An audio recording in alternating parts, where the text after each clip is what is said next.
Condom లైంగిక సంబంధాల సమయంలో స్పర్మ్ను ఆడవారి శరీరంలోకి చేరకుండా నిరోధించడం ద్వారా అనుకోని గర్భాన్ని నివారిస్తాయి. హెచ్ఐవి, గొనోరియా, క్లామిడియా వంటి సెక్సువల్గా సంక్రమించే వ్యాధుల నుండి రక్షణ కల్పిస్తాయి. అంతేకాకుండా కాండోమ్లు సురక్షితమైన లైంగిక జీవనాన్ని ప్రోత్సహిస్తాయి. ఉపయోగించడం సులభం. సరిగ్గా ఉపయోగిస్తే ఇవి చాలా ప్రభావవంతంగా పనిచేస్తాయి. వందల ఏళ్ల నుంచే కండోమ్లను వాడుతున్నారు.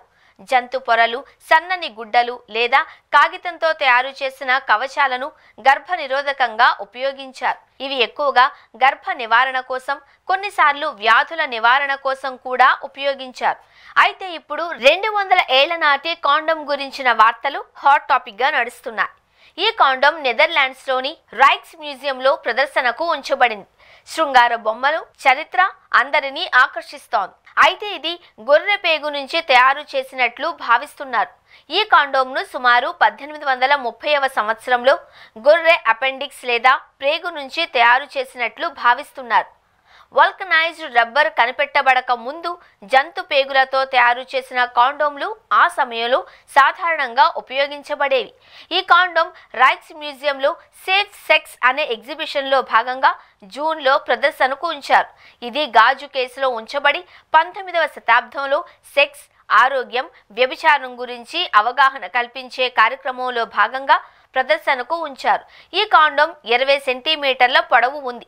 అప్పటి సాధారణ కాండోమ్ 15 సెంటీమీటర్ల కంటే పెద్దది. యూవీ లైట్తో పరీక్షించగా ఇది ఉపయోగించబడలేదు అని తేలింది.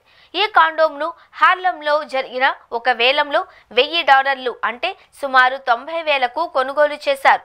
ఇది ప్రపంచంలో 2 మాత్రమే మిగిలిన ఇలాంటి కాండోమ్లలో ఒకటిగా భావిస్తున్నారు. దానిని అతినీల లోహిత కాంతి కింద పరిశీలించగా దానిని ఎప్పుడూ ఉపయోగించలేదు అని తేలింది అని మ్యూజియం క్యూరేటర్ జాయిస్ జెలెన్ చెప్పారు.